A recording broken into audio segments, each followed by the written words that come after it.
Back after a few months hiatus. This is our Caltech stargazing lecture for the month of October. Yeah, thanks for coming. Thanks, friends. I'm Dr. Cameron Hummels. I am a computational astrophysicist at Caltech, and I will be your MC for this evening's event.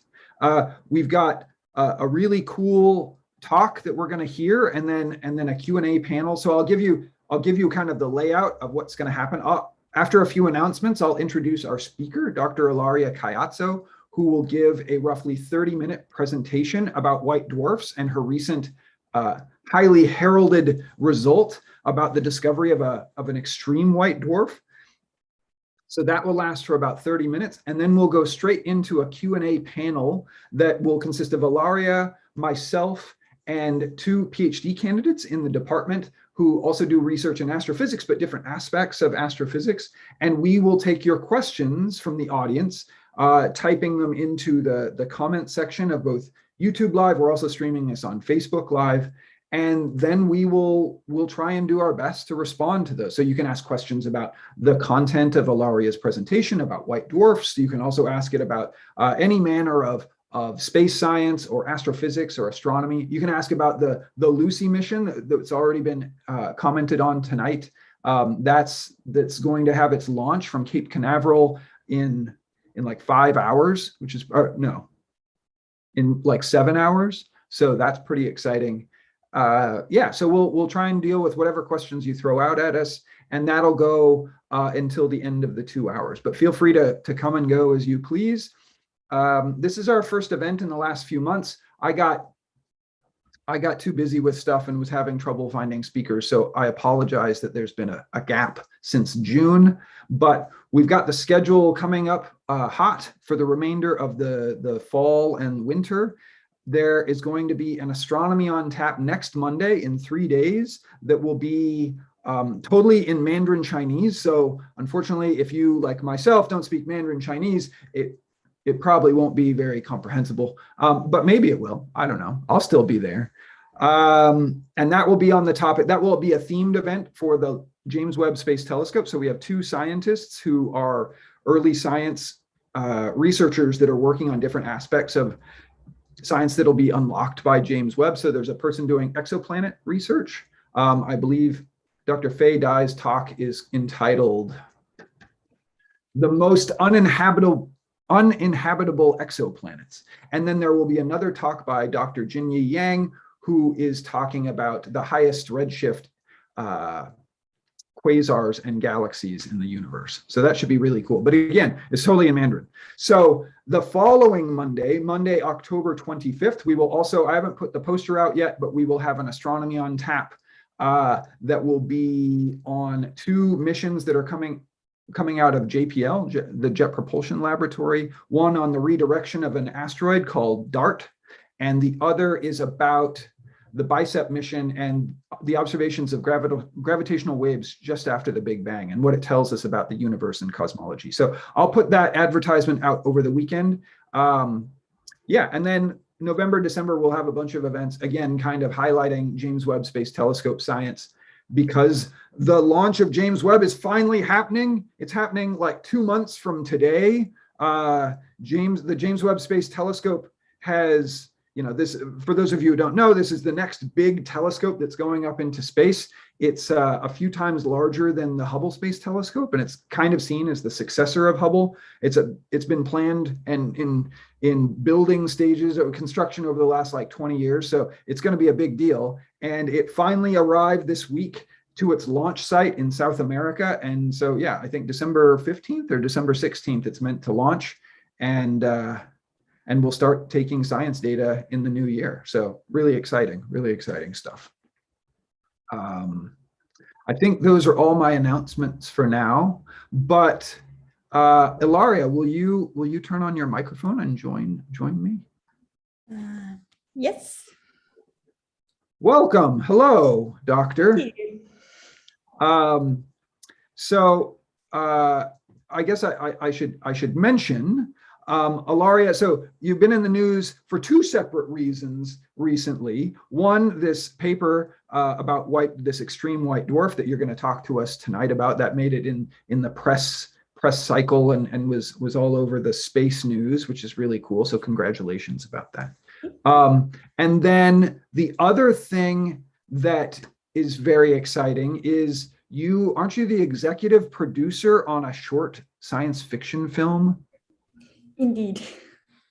That's super cool. I forget what it's called. The Recycling Man. The Recycling Man. Awesome. And yeah, I believe, weren't you saying that it's been in some film festivals and such and might actually turn into a TV show? Yeah, it might. It's a science fiction short. It's only 30 minutes. It's a proof of concept for a TV series. It's been in a lot of festivals, won a lot of prizes, and it might be turned into a TV series. I really hope that That's happens. really cool. Wait, so how do you balance movie producing as well as making, groundbreaking discoveries about white dwarfs? It's tough, Okay. but doable. Nice. Well, congratulations. That's awesome work. Okay, so my introduction. Dr. Ilaria Caiazzo is an astrophysics postdoctoral fellow at Caltech. She's interested in stars, in their lives, and in their afterlives. Her main focus is on the remnants of stellar deaths, white dwarfs, neutron stars, and black holes. When she's not looking at stars, she's watching movies, and she sometimes writes or produces small ones, like the one that we were just discussing, the Recycling Man. So welcome, and go ahead and share your screen, and I look forward to hearing about this extreme white dwarf.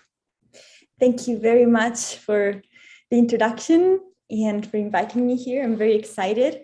And also because you guys haven't had one of these in a while, so I'm very happy to be on the first one. And yes, today I'm going to talk about the beautiful and tiny blue objects that are white dwarfs. I just want to briefly mention that I will be using some illustrations from Kirkazat, or In a Nutshell, which is a great YouTube channel that you should check out. They make very cool science videos. So in particular, as Cameron said, I'm going to talk about a mysterious extreme white dwarf. It's kind of like the most extreme white dwarf you can think of. But before we get into that, let's just take a step back and talk about what are white dwarfs, what are the normal white dwarfs. And the quick answer is that white dwarfs are the most common stellar corpses. More than 95% of all stars are destined to become white dwarfs at the end of their lives. The sun, for example, will become a white dwarf as long as it runs out of fuel in its core. Because as you know, stars burn something in their cores in a process that is called nuclear fusion. The sun, for example, is burning hydrogen nuclei into helium nuclei, and that creates a lot of energy, and that's what keeps the suns up, right? The entire life of a star is a fight for survival, because gravity, it's always trying to push down the star, to crush it down and make it collapse. And so as you can see in this figure, it's kind of like a delicate balance between gravity and the energy provided by fusion. And so the sun, for a while, it's fine because it has lots of hydrogen in its core and it's burning that into helium. But at some point in the future, about 5 billion years from now, the hydrogen in the core will run out. And so what will happen is that the core will start shrinking under gravity, right? There's nothing to keep it up anymore, while the outer envelope will puff up into what's called a red giant phase. And so the core will keep contracting until it becomes so hot and dense that it can start helium burning. So it's a nuclear fusion, but this time with helium converting into carbon and oxygen. And so this is kind of like a figure of how it looks like. Of course, it's not on scale. The core is much smaller. And so what happens when all the helium is gone in the core of the star? Well, that depends on the type of star we're looking at, and in particular on the mass of the star. So the destiny of a star depends on its mass mainly. So you can see here there's different possibilities, and the star is down here. The sun is down here. And so there's a kind of threshold here, about 8-9 solar masses, above which the stars are massive enough that when they run out of helium in their core, they start the process again. You know, the core starts contracting and the envelope puffs up until the core becomes dense and hot enough to ignite that carbon and burning into oxygen and neon. And they keep going like that with more elements all the way up to iron. And iron is the most stable element in the universe. So if you fuse it with into something else, you do not get any energy out of it. And so iron is the last stop for all the stars. You know, there's no way to go above that. And so what happens at the end is the star goes into a supernova, which you might have heard of. These are amazing explosions, and it can become a neutron star or a black hole, also depending on its mass. But the sun is below this line. And so, spoiler alert, the sun will not go supernova at the end of its life. So no big fireworks. However, the end will still be beautiful. There will still be some fireworks because the sun will shed some of its mass. So will expel some of its mass into space in a beautiful event that is called a planetary nebula. And what you're seeing here are all different examples of observed planetary nebulae. And they're very beautiful and different and variegate. And so if we look closely to a few of these, you can see that there's always something bright in the center of these ones, right? You can see these dots. So what's there in the center? That's a newly born white dwarf. It's a baby white dwarf.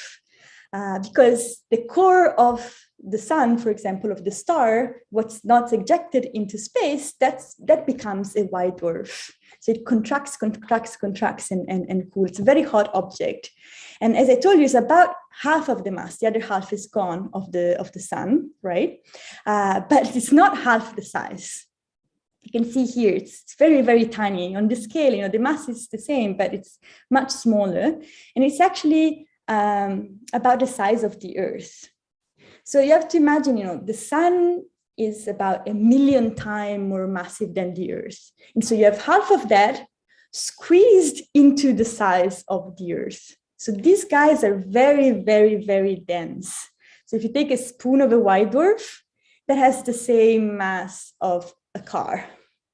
So they're extremely dense. For this reason, they're very interesting objects. There's some very interesting physics going on inside white dwarfs.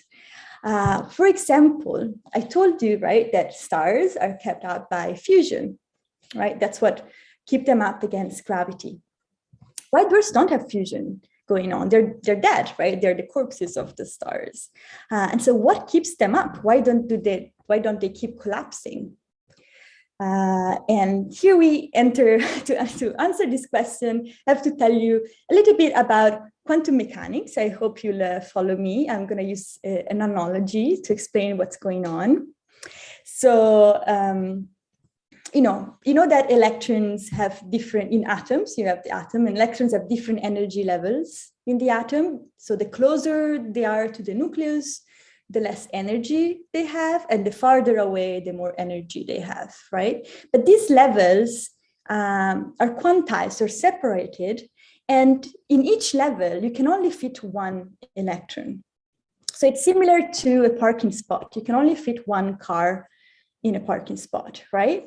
So I'm going to keep going with this analogy, right? If you think about a parking garage with several stories, right? If the garage is not very busy, then cars can park wherever they want, and most of them will park at the lower level, unless some people are particularly energetic and they're not afraid of taking a flight or two of stairs, and then they can park in the upper levels too, right? But if the garage is full, then most of people, the lower level will definitely be full, right? Maybe one car goes out and gets replaced right away.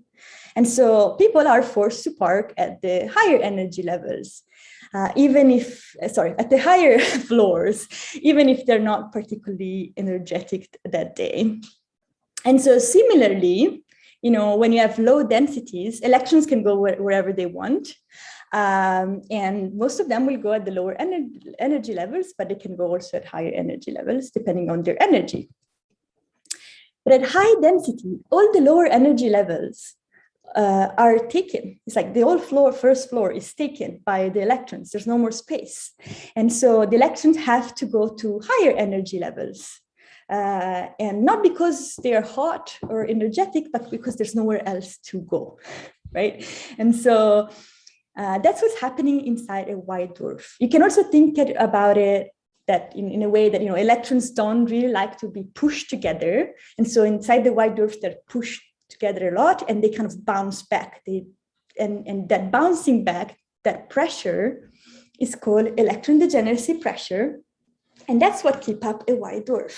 So no fusion, but it's a weird quantum mechanic effect. And this has very strange consequences.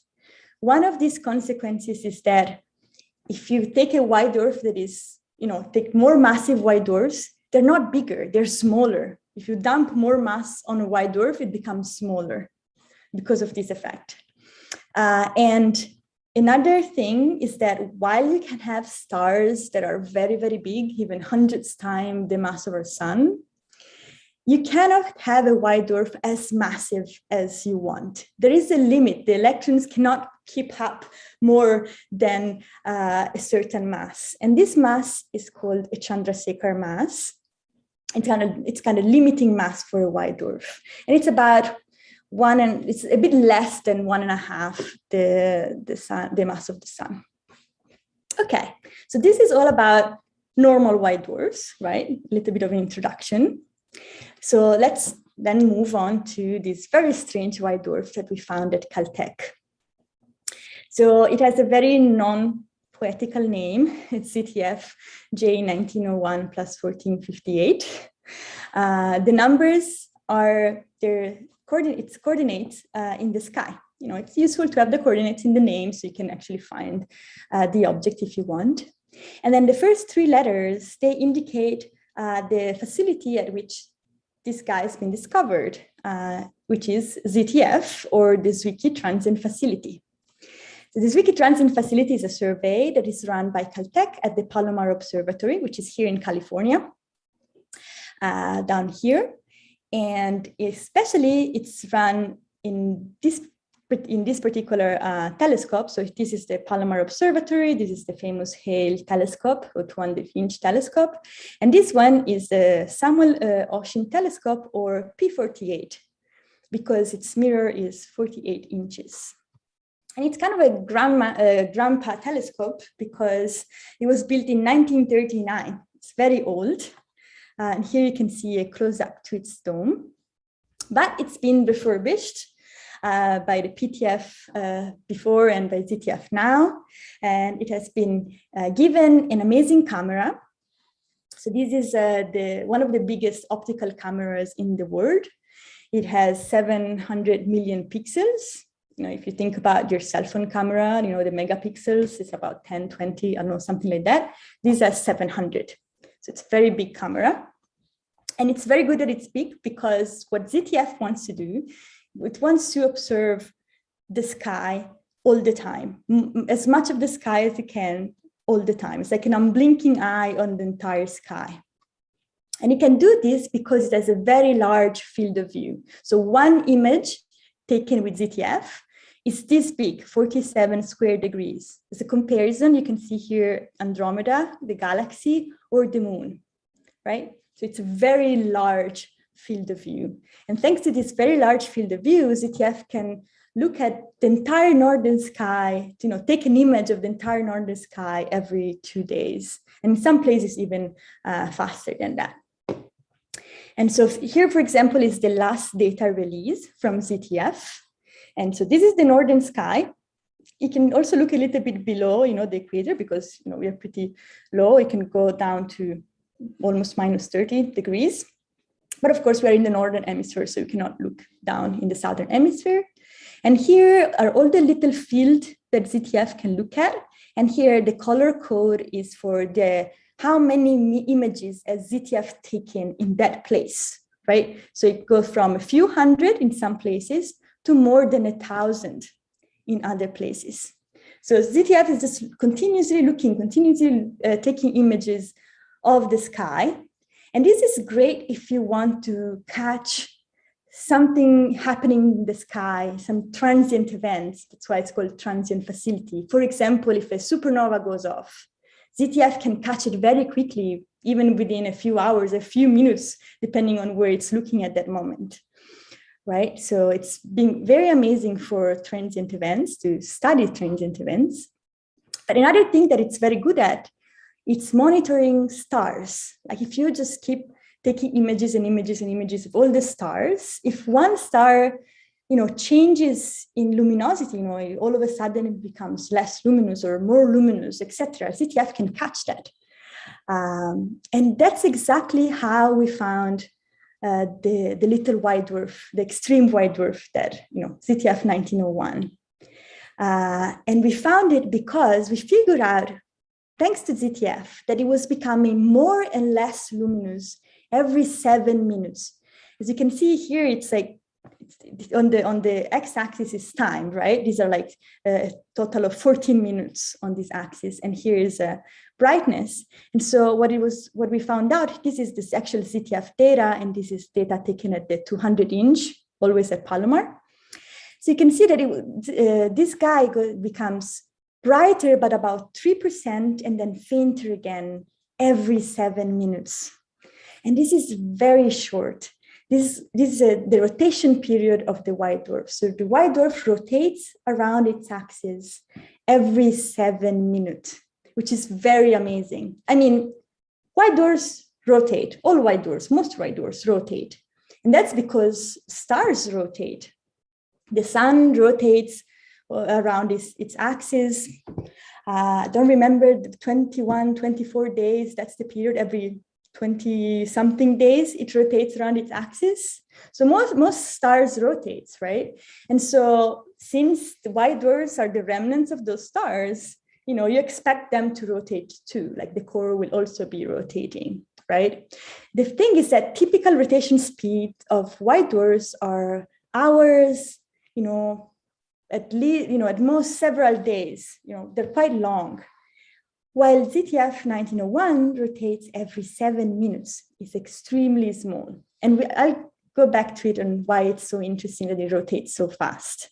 But for now, let's write that down. First weird thing and extreme thing about this guy is that it rotates very fast. Okay, so we saw that from ZTF and we were very excited. And so we decided to study this guy more. And so we took a spectrum from the Keck observatory on Mauna Kea in Hawaii. It's an amazing two telescopes. They're like one of the biggest telescopes in the world. And we took a spectrum, which is like just looking at how the light is distributed in energy. And a spectrum is it's a very good diagnostic tool because you see these dips. So this is the spectrum, and you see there are dips in the spectrum, like this one and this one. And those dips tell us happen when electrons are absorbing photon from the atmosphere and jumping to a higher energy levels. And so where these dips happen, they tell us what type of atoms are in the atmosphere, in this case, hydrogen. But also in this case, their position told us that on the surface of this white dwarf, there is a very strong magnetic field of the order of 800 million Gauss. And just to give you a sense, it's greater than 1 billion times the Earth's magnetic field. It's like thousands of times bigger stronger than any magnet you can create here on Earth. So it's very, very powerful.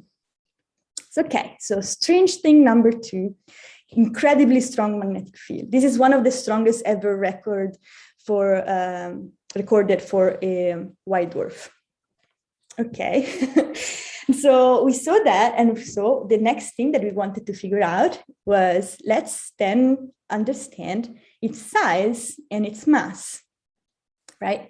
This is not very obvious with stars. It's kind of hard because you cannot really resolve the size of a star with our telescopes unless they're very, very, very close. They're all like just point sources in the sky. But there is a way to figure out the size, and that's by just looking at how luminous it is, right? How luminous the star is, because of course a bigger star is usually more luminous than a smaller star. And so you can, and also it depends on the temperature, but you can figure out what's the size just by looking at how luminous it is, and by figuring out how much how luminous a section of the surface is. If you take just a small section of the surface, the luminosity goes just at the temperature. And then if you put that all together, that gives you also the size of the star. So the way to get the temperature is just by the color. If a star is blue, it means that it's hotter. If a star is red, it means that it's cold, right? And in particular, our white dwarf is very, very hot. It's very, very blue. It's one of the bluest objects in the sky. So very, very blue, very, very hot.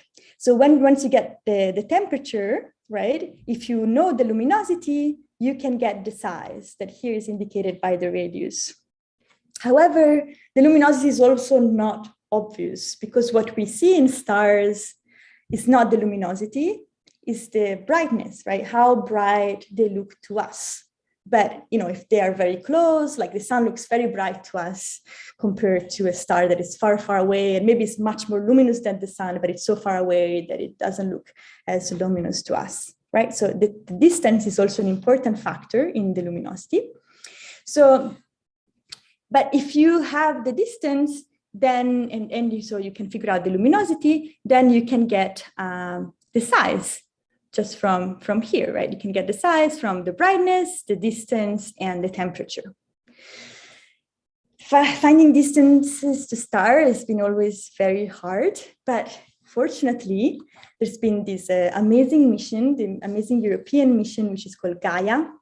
It was launched a few years ago, and then measured the distances to billions of stars. This amazing mission looks a little bit like a hat. It really revolutionized all astronomy. And amongst all of the stars that it measured the distance from, it also measured the distance of our white dwarf, and a very, very precise distance, I might add. And so thanks to Gaia, we were able to measure the radius of our little white dwarf. And here it is. The radius is about 2,000 kilometers, about 2,100 kilometers, which is very, very small. I don't know if you remember at the beginning of the talk, I told you that the sun will produce a white dwarf that is about the size of the Earth or a bit bigger. This white dwarf is about the size of our moon, which you can see here represented to give you a sense of scale. It's very similar in size. It's a moon-sized white dwarf. It's a very special white dwarf. And if you remember, I told you that because of the electron degeneracy pressure, a small size for a white dwarf means a large mass. So this star is also extremely massive for a white dwarf. We measured the mass to be about about the mass of the sun plus 1/3 of the mass of the sun. So this is not only the smallest white dwarf known, but it's also the closest to the maximum mass for a white dwarf. If you remember, you cannot have a white dwarf to be as massive as you want. There is a maximum mass, and this is the closest we know to that maximum mass. Okay, so let's summarize. This white dwarf is extreme in every sense. It rotates every 7 minutes. It has an incredibly strong magnetic field, and it's very, very small and therefore very, very massive. And all these properties are just too extreme to have been produced by the death of a single star. The sun, or even a much more massive, even if 8 solar mass stars, which probably could produce a massive white dwarf, it could not easily produce something that rotates at 7 minutes with that huge magnetic field. So this white dwarf is almost certainly the product of a white dwarf collision. So the progenitor of this star, of this white dwarf, was not a single star, but two. It had two parents that orbited each other. So two normal stars that orbited each other, like, a bit more massive than the sun. And each one of them became a white dwarf, right? So one dies first and becomes a white dwarf, and then the other one dies and becomes a white dwarf. And the two white dwarfs orbit each other.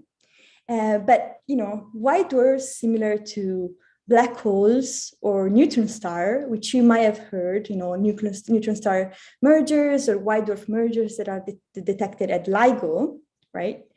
They emit gravitational waves. And white dwarfs emit gravitational waves too, but at a frequency that is lower than for LIGO, what LIGO can detect. And so it will actually detect by LISA, which is a future mission for gravitational waves. But as the white dwarf rotates and emits gravitational waves, they lose energy and angular momentum. And so the orbit shrinks. So they get closer and closer and closer until they merge. And that's what happened with our white dwarf. The two progenitor white dwarfs merged. And the merger is a very powerful event.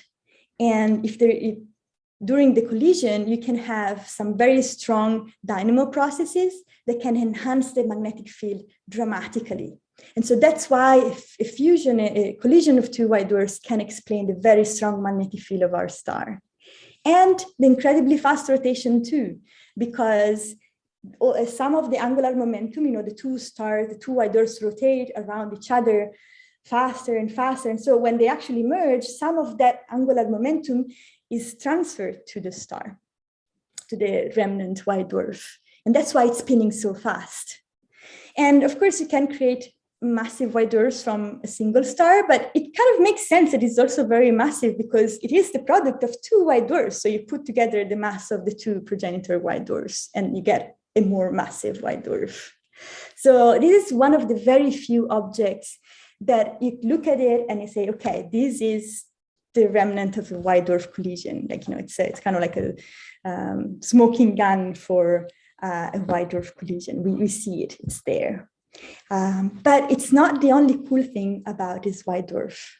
It's a very special object because, it had a dramatic beginning for sure, but it might also have a dramatic end. And so I'll just bear a little bit more of quantum mechanics, if you can. So you remember that I told you that the electrons inside the core of a white dwarf, they're very energetic. And so in this particular white dwarf, it's so dense that the electrons are very energetic and squished together so strongly that they can slam into protons.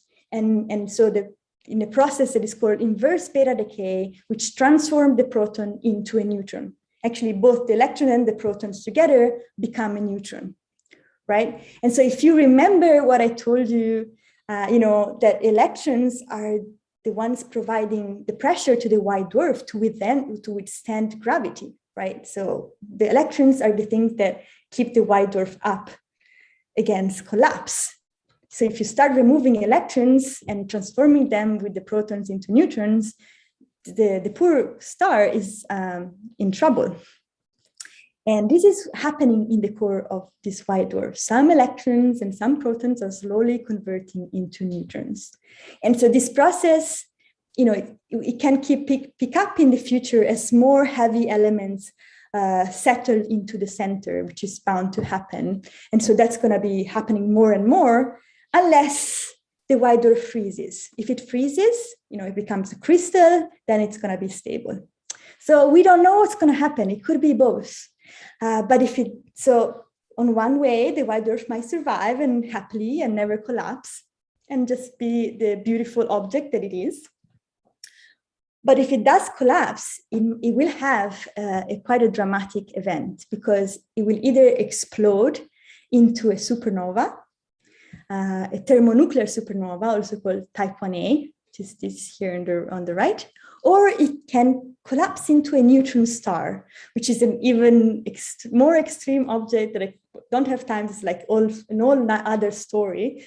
But just to give you an idea, this white dwarf is the size of the moon. A neutron star is about the same mass, but the size of Manhattan. So it would become an even more dense, even more extreme type of object. We don't know which one will happen, or if it does happen at all, but it would be very cool.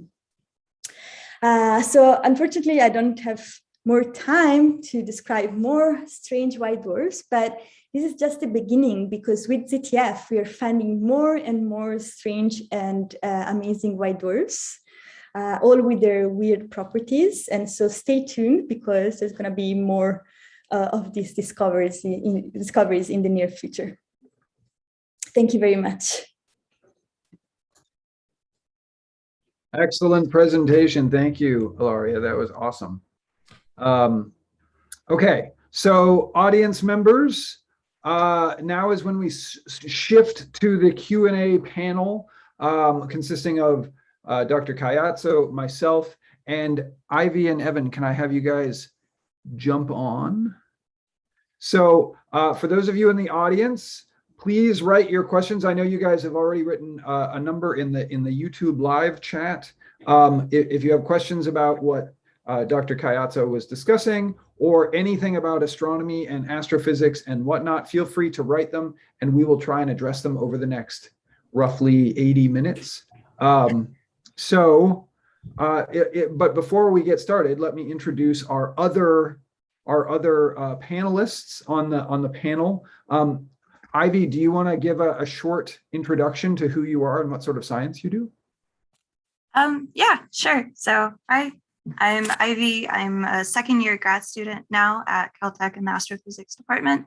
I've been working with Greg Hallinan to develop an optical observatory that will work in tandem with a radio observatory to look at flares from nearby sun-like stars and to evaluate the impacts that has on the habitability of exoplanets. Whoa, that's super cool.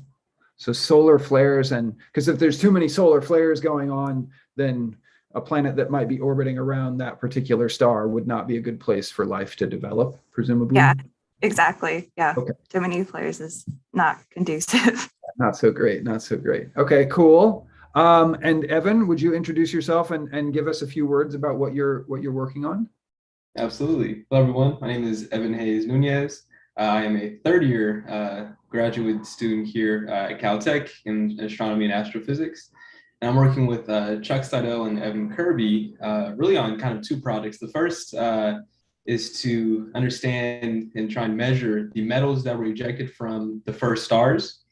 And then second, we're trying to use the same systems that we use to do the science that I just mentioned to find really cool galaxies that are related to these systems. So it's all in the high redshift universe for us, so objects that are really, really far away, and very interesting to me. So yeah. Cool, excellent. Okay. Oh, and I'm Dr. Cameron Hummels. In addition to organizing these events, I do primarily computational modeling of big chunks of space to try and follow the formation and the evolution of galaxies. And in particular, the stuff that's going on in the outskirts of galaxies, the so-called circumgalactic medium, which is this low density kind of gas that surrounds all of the galaxies. And it turns out that kind of controls the flow of material into the galaxy, which consequently can lead to the formation of stars and affect the overall evolution of those galaxies. So I'm all about galaxies, but we're we're all people, and we all have, of course, our research interests, but also just kind of a broad understanding of different aspects of astrophysics. So you can ask questions specific to the things that all four of us spoke about, or about, you know, whatever's bugging you. You know, maybe you're like, well, what is an exoplanet? And then we'll try and address, even though we don't have any super exoplanet focused people here. Although, Ivy, you were saying that you work to some extent on that too. So we'll try and address whatever questions you've got. Let's see. So we already have some questions. Let me see. Maybe I'll start out with a couple that were given during Ilaria's presentation. How about this one from Genghis Galahad? Are white dwarfs zombie stars? This seems like an appropriate question for you, Ilaria. Yes, I guess you can call them zombie stars. They are not alive anymore because the star burns, right? Either there's nuclear fusion, that's what defines a star, but they're still bright, right? We can still see them, and they still do a lot of things. They're still alive somehow because they still have interesting events, right? You can have accreting white dwarfs that go novae, so they have bursts and they have merging of white dwarfs. So, and they still have a lot of interesting thing going on. So I think you can call them zombie stars. So they're dead but alive at the same time. Oh, I'm muted. Yeah, that sounds reasonable. I guess there's lots of kind of zombie stars, right? Because what you described a few of these in your presentation, other kind of end points of stellar evolution. It's not just white dwarfs, but it's also like neutron stars or Yes. Also neutron stars and black holes. I would say probably black holes are, I don't know, really dead. You know, they don't shine, right? They're like this, you know, you cannot see them. They still do stuff because when they're in a binary, they can accrete material. They have accretion disk. They merge. So we see them with LIGO, for example. We hear them with LIGO when they merge, thanks to gravitational waves. But neutron stars are definitely alive. They are very, very interesting objects. They, as I said during my talk, they're the size of a city, but contains about the mass of the sun or even a bit more. They have magnetic fields that are, you know, about 1,000 times the magnetic field that we found on this white dwarf or more. So they're extremely magnetic, and they do a lot of interesting they have a lot of interesting events, you know, bursts, all type of bursts, and yeah, I really love neutron stars. So but I guess those can also be called zombie. A question that elicited a bit of a discussion in the chat earlier was under the combination of rotation rate and magnetic field strength that you were describing. It seems like maybe, you know, these things are spinning together, and of course we know, like the Earth, for instance, it's rotating fast enough that it's actually an oblate sphere.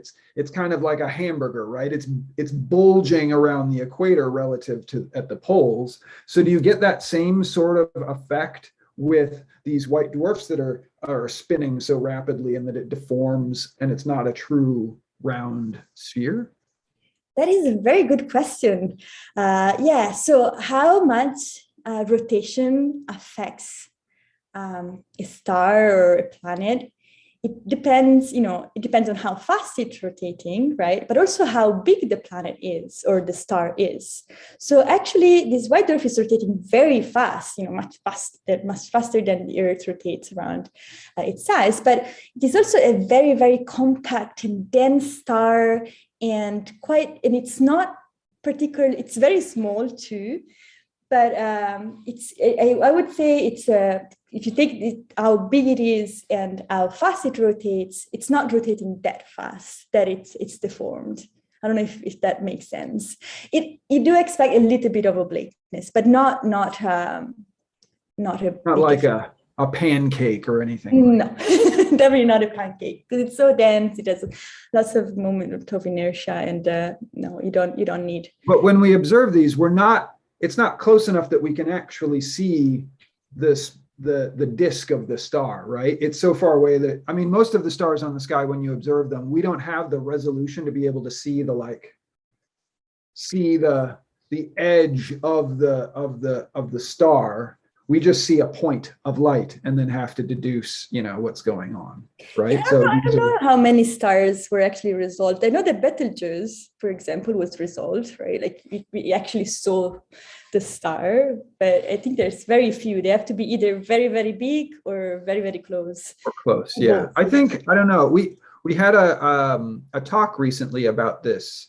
And I don't remember the numbers from somebody from the Chara array, which is actually one of the telescopes that's on nearby Mount Wilson. It's basically the only telescope that's up at that site that's still being used for research. And it's an array, it's an interferometric array that is able to resolve, like you were describing, Ilaria, able to resolve really small structures so it can see the edges of stars. But you're right, it only works for really close by ones. But I don't remember, Ivy or Evan, do you remember the actual numbers? Like, is it 200 stars? Is it 20 stars? I don't remember off the top of my head. The number of stars it's resolved, you mean? Or yeah, I mean, just in general, like ballpark, how many stars we've actually been able to resolve in the sky. Ooh. Yeah, I don't know. Yeah, but not many. Yeah, I would want to say less than 20, probably. Well, it's certainly less than 50, but maybe even as small as less than 20. Well, they had that HR diagram with all the stars that they had gotten radius of, which seemed like more than 20, but I'm not sure. It's not a lot compared to the number of stars in the galaxy. So the number of stars in the galaxy is like 100 billion. And of course, that's just our own Milky Way galaxy. And the number of stars that have been actually resolved is much smaller than that, like 100 or a couple hundred maybe. So anyway. We're getting off topic. So, okay. Other questions? We'll ask one more related to the white dwarf before we go further afield to some of our other panelists. Ananda Ganguly asks, what is the source of the magnetic field in a white dwarf? Yeah, that is a good question. And, in general, magnetic field it's a very hard topic in astronomy, right? In astrophysics. So the magnetic field is either, coming from, for example, in a white dwarf, can come from a progenitor star. Let's say that the progenitor star had some magnetic field in it. That magnetic field will transfer to the white dwarf, or it can be created. Right? And this is actually a big question. We don't know. Actually, about 20% or more of white dwarfs are magnetic, which is a big fraction. And the difference in magnetic field is enormous. There are some that have magnetic fields of a few kilogauss and some up to a gigagauss, which means that there's several orders of magnitude difference between the strengths. So it's a huge diversity in field strengths. And we don't know why. Right? We have no idea. And so there's actually two schools of thoughts. One is that the magnetic field is created or produced during the evolution of the white dwarf itself. Maybe the progenitor was magnetic, or maybe there's some process inside the white dwarf that creates the magnetic field. And the other school of thought is it has to be a merger, right? Or some interaction with another star. Because what creates the magnetic field in these processes, like the merger or interaction, is that, the magnetic field, as I hope you think about magnetic fields with magnetic field lines, right? You have the magnetic field lines that come out of the star, for example. So if you have the magnetic field lines inside a material, and you have a strong mixing inside that material, like some strong convection. So these field lines can be stretched and bended and stretched and bended like rubber spaghetti, I would say. And so the more you bend them, it means that in a certain part, you have more and more of them because you're stretching them and bending them. So in this part, now you have double. And you stretch them and bend them, now you have 4 times, etc., etc. And the more field lines you build, the stronger the field, right? And so that's why in this This is called a dynamo process. And that's what could happen, for example, in a merger of two white dwarfs. We have all this like material getting mixed like crazy. And that's how you get this magnetic field to be bent and bent and bent, and then you build up very strong magnetic fields. That's why when you see such a strong field in a white dwarf, that's very likely that it came from a merger. But it doesn't have to be that all magnetic fields in all white dwarfs came from mergers. Maybe just the stronger ones. We don't know. Yeah, that makes sense. Because our sun has a magnetic field, and it doesn't, it has a nuclear core, but presumably when it sloughs off its atmosphere, it will retain some of that magnetic field strength in its interior as well, even without having undergone a merger or something like that. But maybe, as you say, to get it to these super jacked up levels, it takes this kind of turbulent process to do that. That's cool. That's interesting. I learned something. So thank you very much. Okay, let's see. Other questions. Here is a question from the Jerry RN. I don't know if RN is right now. Registered nurse. I don't know. Interesting. Just curious, are we searching for exomoons? And if so, how many, or I'm sorry, if so, have any been found to date? This seems like an appropriate question for Ivy, who's working to some degree on exoplanets. Can you field exomoons? Yeah, so actually there have been, I believe, 2 candidate exomoons that have been detected. It's not a super easy process. It's hard enough to detect an exoplanet as is.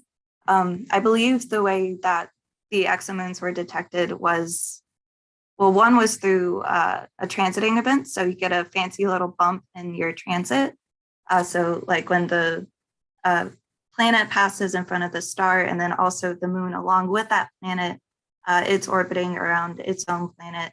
That gives you some funky signatures in the light curve. And then you could also feasibly detect them through like a microlensing event. But if you happen to be looking in the radio, looking for exoplanets in the radio, then what you are looking for, like by proxy almost, essentially is an exomoon. So yeah, people are definitely looking for exomoons. So you said there are like 2 candidate exomoons? I think it's just 2 right now. I see. It seems crazy. Yeah. I mean, to detect exoplanets is such a pain in the butt. To be able to find something that's orbiting around those just seems like really crazy hard. And I guess I should also be a little more specific. Like, these moons are not the kind of moons that we see in our solar system, right? Like the planets that we're already biased towards seeing are really big. So massive multi-Jupiter mass planets. And the moon that may have been detected was a Neptune mass. So I see. So it's almost like binary planets. It's like almost, yeah. massive enough, way more massive than the Earth or something, one of the rocky planets. Exactly. I see. Well, still, that's pretty awesome. That's pretty cool. Okay. Let's see what else.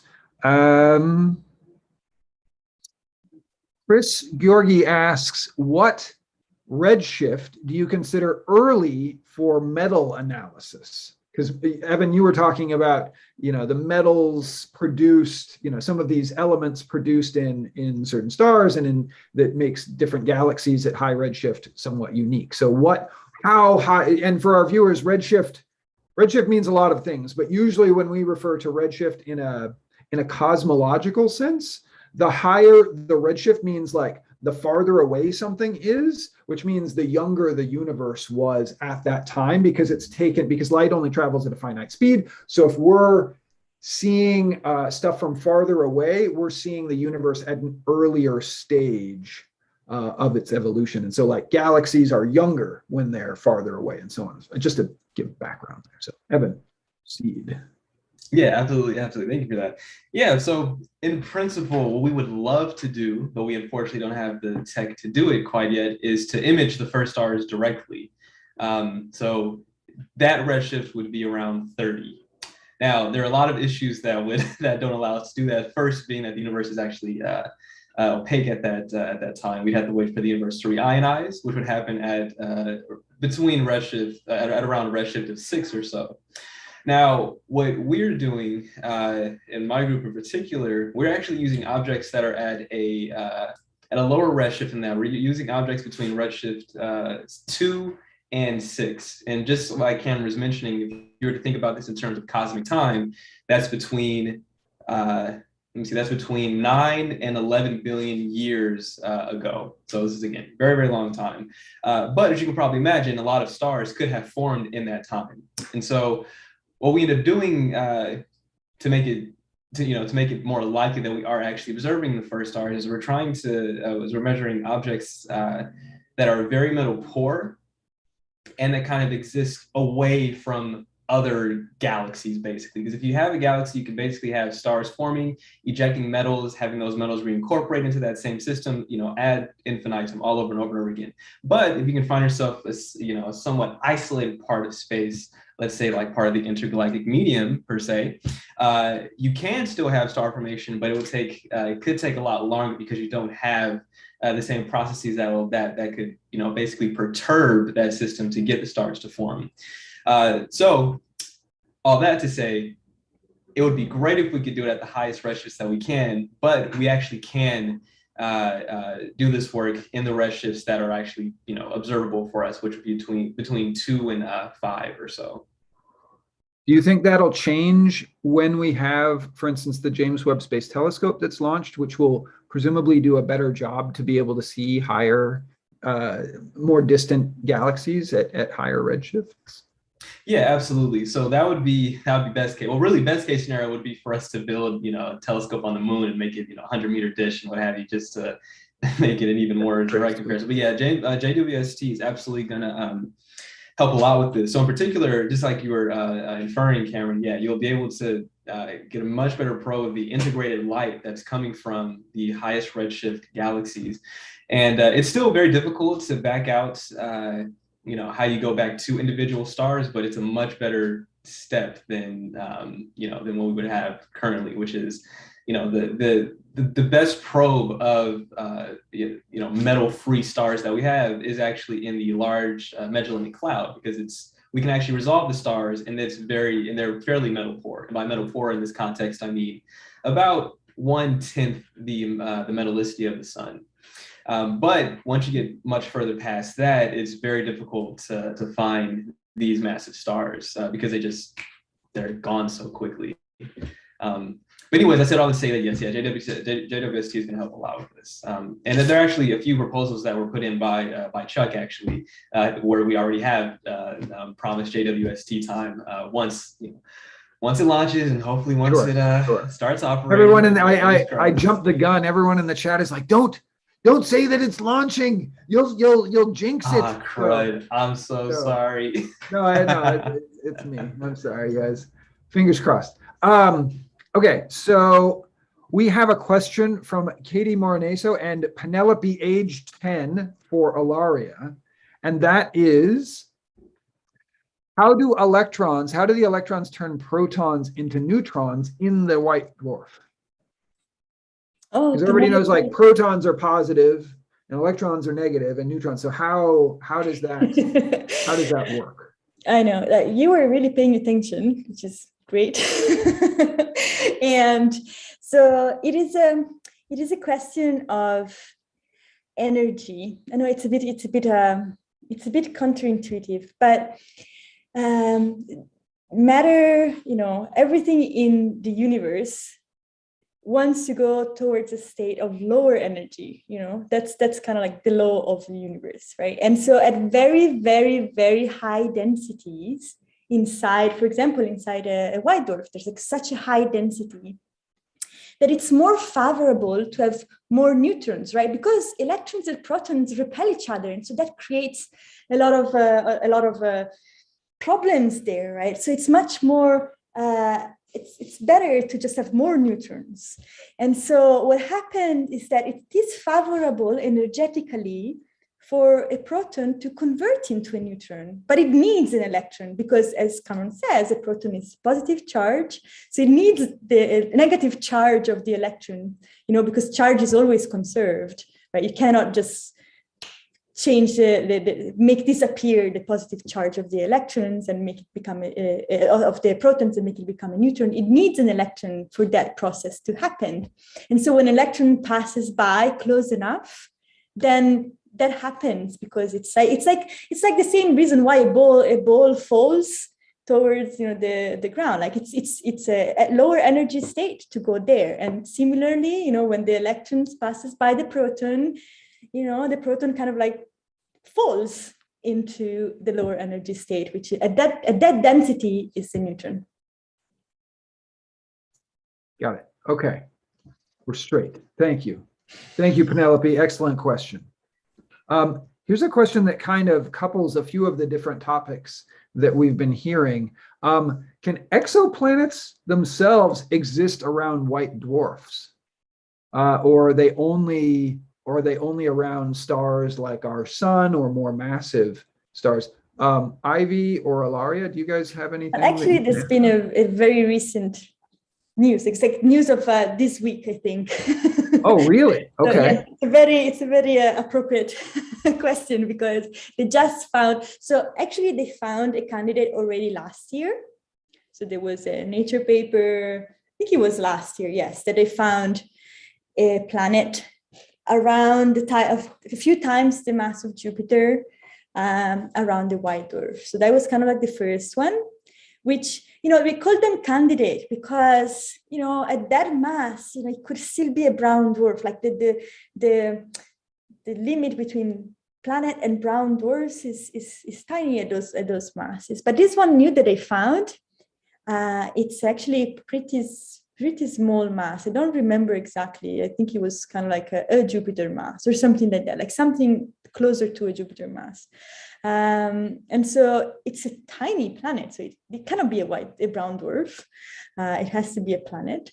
And so, so we are discovering planets around brown dwarfs, around white dwarfs.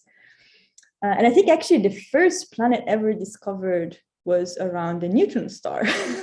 So you can find planets around dead stars. Dead stars. So presumably those existed. I mean, do we think that the planets accreted onto those systems after they'd already died, or they were just hanging out doing their thing like around it when it was still a living star, if we're making the discrepancy between a normal star and then one of these stellar remnants or stellar corpses. But it seems like that'd be quite a cataclysmic event if you're like hanging out on your planet and then the star turns into a neutron star, it goes supernova. That would just I would think certainly it would blow off the surface of the planet and ablate a bunch of stuff, but it might even have sufficient power to gravitationally unbind the planet depending on the orbit of that planet and where it was in its orbit, I suppose. I don't know. I don't think we have an answer to it, but it seems pretty wild to think about. Yeah, but one thing that can happen is maybe the planet was farther away and then somehow it fell to a lower orbit. Right? So that's something that can happen. And we do see polluted white dwarfs. So polluted white dwarfs are white dwarfs that have metals in the atmosphere. And that's something that it's, it shouldn't be there, because white dwarfs are so dense, the gravity is so strong on the surface that if you put something that is not hydrogen or helium on the surface of a white dwarf, it just, sink down very fast on the scale of hours or months, right? And so if you see metals on the surface of a white dwarf, it means that they're falling on the white dwarf right now, right? So that means that there is stuff that falls onto white dwarfs. There is some debris of the planetary system that was around the star, right? And there's still some dynamic events that can pull stuff down close or onto the white dwarf. And so that maybe can happen to planets, it can happen to asteroids and things like that. So it might be that actually the planet was farther away and then it got closer. And that's how, but actually this microlensing planet, the one that they actually found now, it's not very close, like it's several AU away. it's not super close. I'm not sure, but yeah, they cannot be too close, because this for sure the supernova or even just the red giant phase of the star would destroy whatever it's too close. Yes. Right. So there's a related question from somebody in the audience. Malcolm Davis asks, instead of another star, could a collision with a planet with like high iron content cause the extreme white dwarf that you're seeing? And it seems like, based on what you were just saying, that high iron planet would just deposit a bunch of stuff onto the surface, as opposed to like spin. Well, I mean, I guess it would spin up a conservation of angular momentum, right? But maybe not be responsible so small in mass. The planet is so small in mass compared to the white dwarf, because yes, the white dwarf is the same size of a planet, right? But remember that as it's a so mass much that denser. is like 1,000,000 times higher, right? So if you dump an entire planet on it, you won't spin it up very much. But so it'd be like throwing the Earth into the sun. Yeah, we're not going to spin that up very much, because that is like a 1,000,000 to 1 ratio in terms of the mass and so on and so forth. But okay, cool. Well, thank you. Let's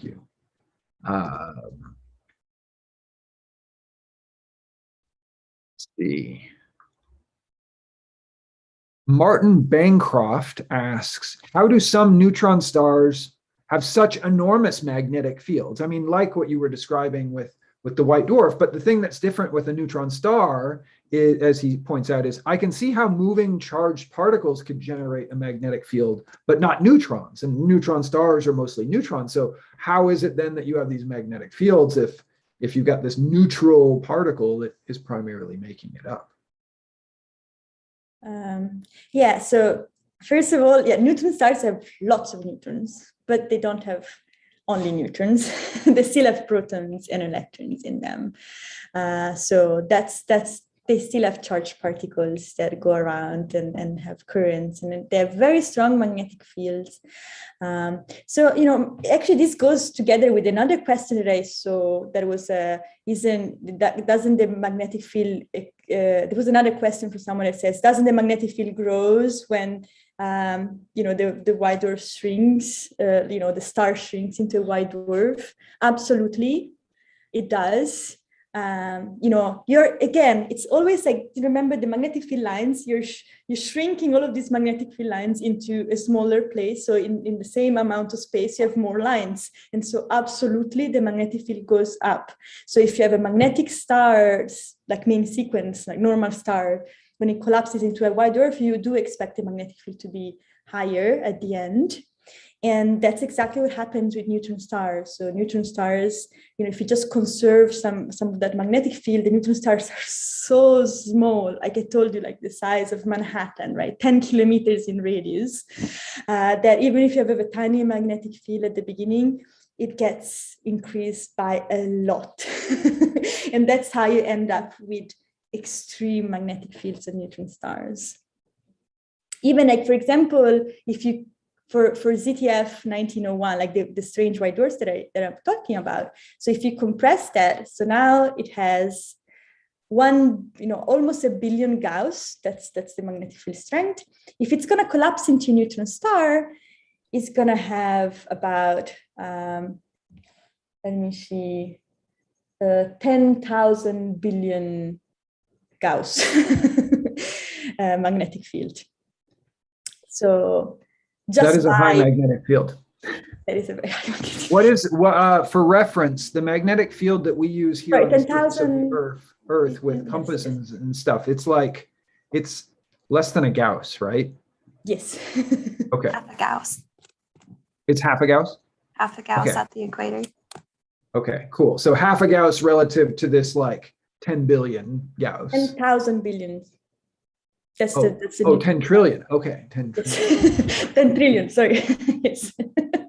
So that's if this collapses into a neutron star. And that's a quite standard magnetic field for a neutron star. So if this white dwarf collapses into a neutron star, the magnetic field is going to be pretty standard.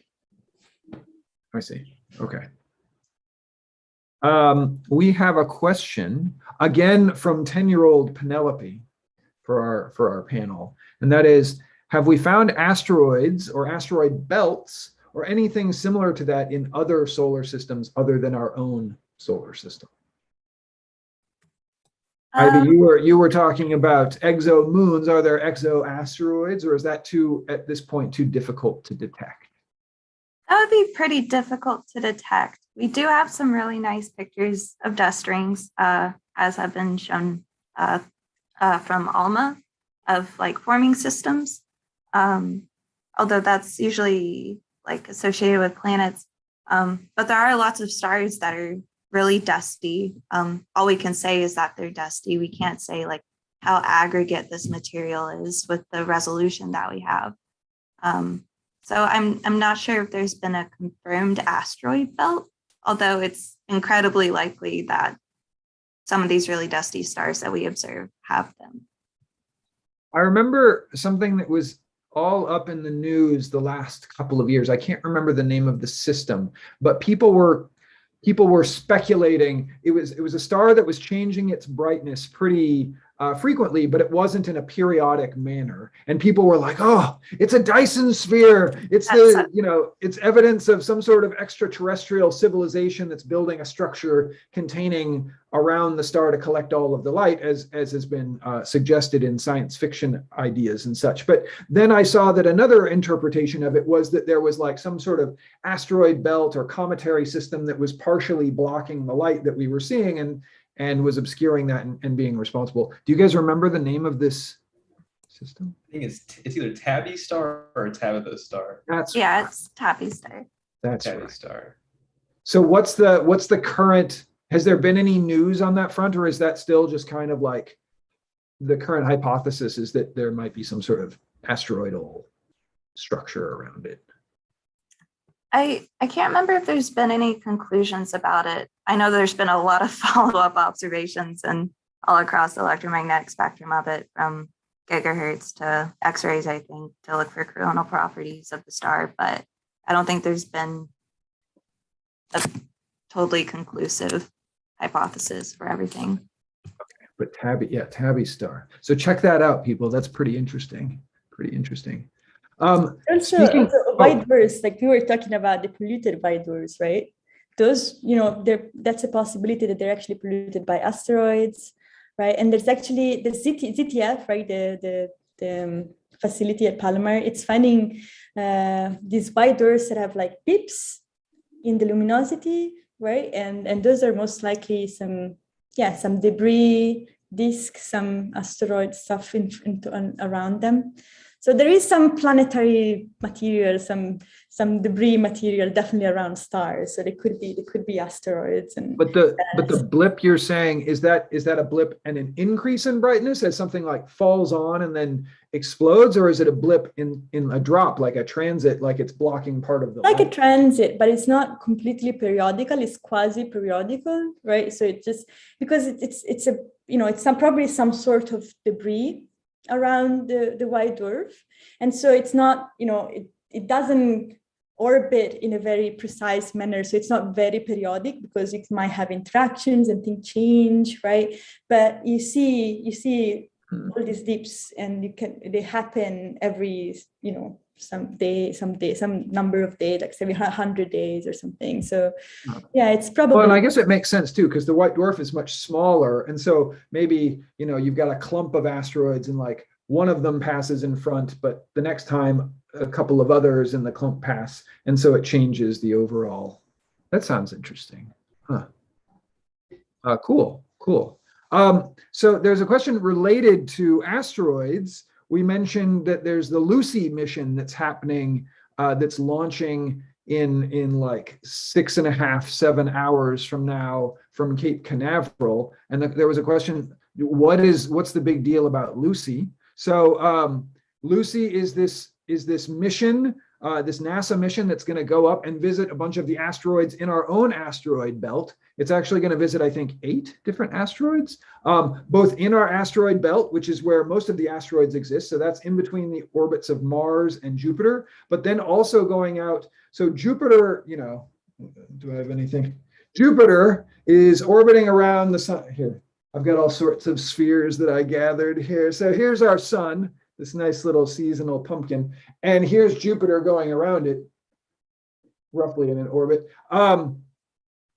There are objects called Trojans, which are a lot like asteroids, but they sit in the same orbit as Jupiter around the sun, but they just are in front of and behind Jupiter in its orbit. They're about 60 degrees ahead of. They sit in these things called Lagrangian points, which are kind of semi-stable gravitational areas where the gravity of Jupiter and the gravity of the sun, or any two gravitational objects, balance out effectively. And so they just sit there. So there's this like collection of these rocks, basically asteroid-ish rocks, hanging out in these spots out around Jupiter. And so this mission Lucy is going to go visit them and study them and try and better understand, you know, what the early solar system was like and what their compositions are as being able to better understand how planets form and how our solar system forms. So it's a big deal.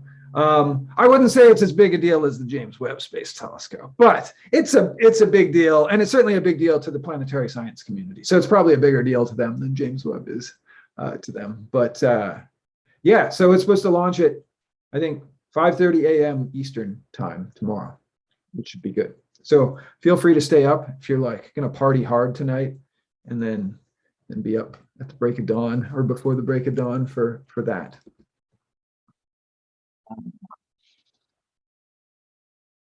Hyper Trip asks, how rigid is the material in the white dwarf itself? Is this like a plasma? Is this a hard shell like a rocky planet? Or is it more like a fluid? Or do we even know? Like inside the white dwarf? I think just like the white dwarf's substance as a whole. Does it change in its properties from the core to the surface? Or what do we know? That depends on how young and hot the white dwarf is, because, you know, when it's I guess it's a very, very dense gas when it's born, right? And it's very, very dense and very, very hot. So it's somewhat between a gas and liquid, I would say. It's like it's so dense. It doesn't really have molecules, so it's not like a liquid, right? But it's just extremely dense gas. But as the white dwarf cools down, in the center, it starts freezing. It starts crystallizing. So older white dwarfs are like big crystals of carbon. That's why they're often compared to diamonds. Like they're enormous diamonds, right? Because they're crystals of carbon under an enormous pressure. You know, diamonds are carbon crystals created by enormous pressure, right? And white dwarfs are kind of similar in their core. So they're much, you know, they're still very, very hot, you know, compared to terrestrial conditions. But the density is so high that they freeze and they crystallize. Yeah. So if we were to you know, hypothetically tear off the outer layers of the white dwarf, would that interior remain like in this rigid crystalline structure, that in the same way that, you know, you take a piece of coal, you put it under enormous pressure for 1 million years, you form it into a diamond, and then the De Beers company mines it out of some South African mine, and they pull it out. And even though it's no longer under that intense pressure, it holds its crystalline structure. Or is this too hypothetical? I don't know. I would say it does, because once it crystallizes, you know, well, unless, you know, if you provide it heat, then it's, you know, if it's still in space, right, it's cold, it's crystallized.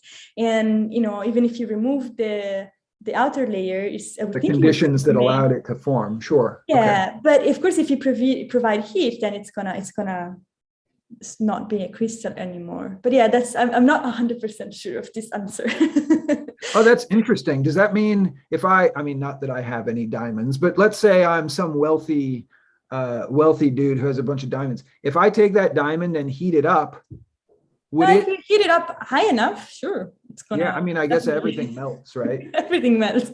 But I wonder then you ruin it and it's no longer. Then it just goes back to being like graphite or some other like yeah, I think it just burns. Yeah, it just carbon. becomes whatever. Huh. what it becomes. I don't think anyone I don't think anyone's doing that. No one's like, oh yeah, let's burn those extra diamonds we have. Let's just see what happens. But at some point, everything melts. So definitely also diamonds. Yeah, that's fair. Although I feel so sure that there's probably some YouTube video out there where somebody has tried this.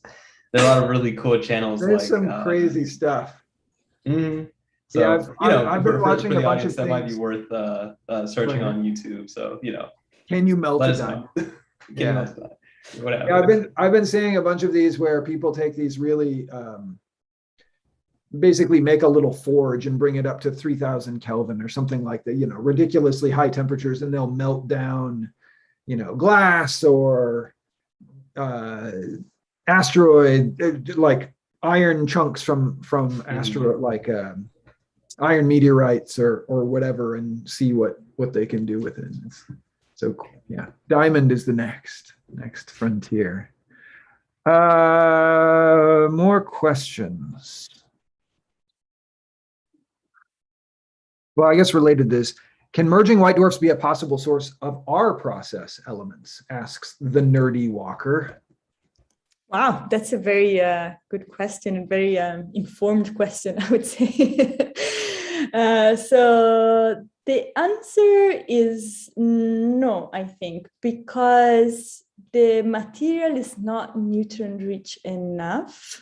So our process is just this process in which you create heavier nuclei by slamming a lot of neutrons on them very fast. Right? But in order to have that, I think you need a lot of neutrons to begin with.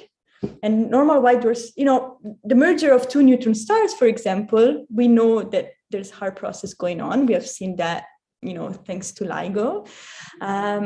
But I think merging two white dwarfs would not work because there's not enough neutrons. It's just normal, it's normal carbon, oxygen, neon, magnesium. It's just normal elements, but it's not enough neutrons. Yeah. Okay.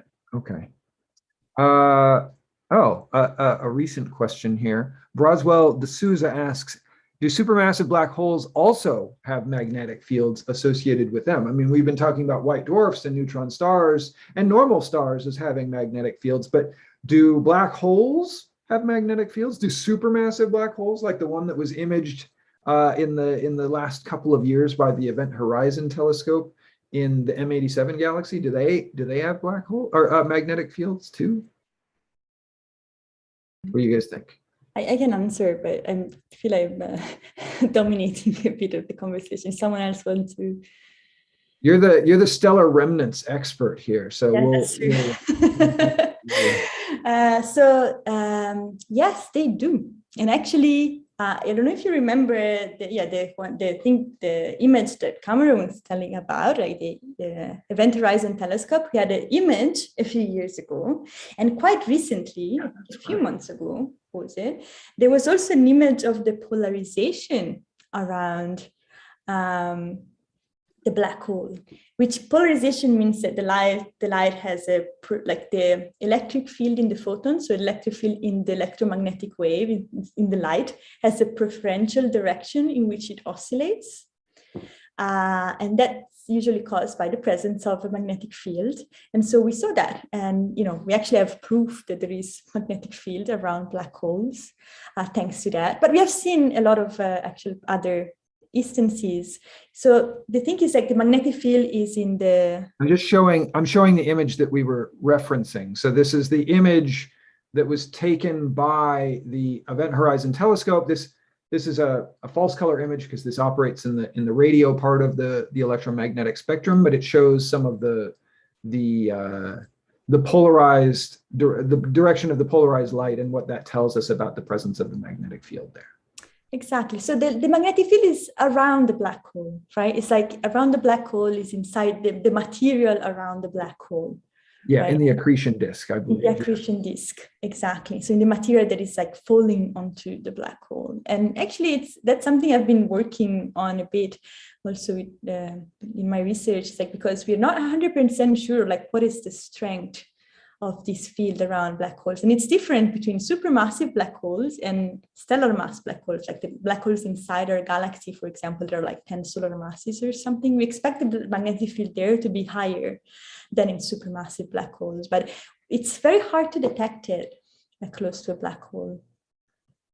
But there's this famous, forgive me if you said this, I don't think that you did. There's this famous phrase that was uttered by, I don't know, some preeminent physicist from the last, maybe Stephen Hawking or something, or maybe Einstein, that black holes have no hair, I believe is the phrase, indicating that, you know, stars have all these different properties. They have different composition, they have different masses, they have different temperatures, they have different colors, they have all these sorts of things. But black holes don't have all these things. They don't have hair. The only properties that they have are mass, spin, and I believe charge, right?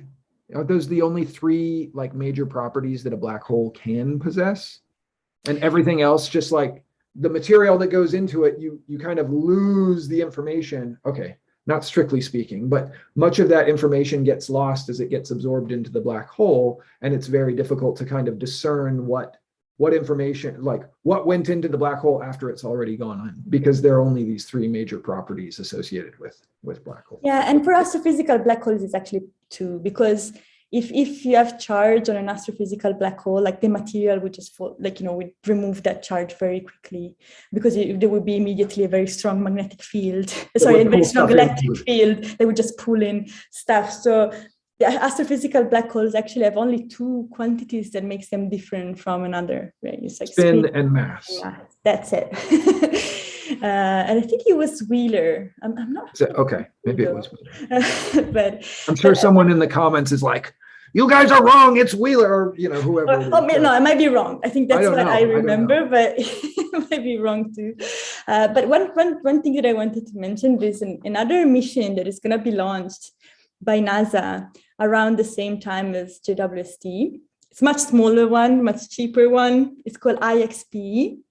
It's the Imaging X-ray Polarimetry Explorer. And that will detect the polarization in the X-rays. And so many black holes, you know, shine in the X-rays because they have accretion disks around them. And so maybe we'll understand something about the magnetic field of black holes thanks to this new mission that is going to be launched.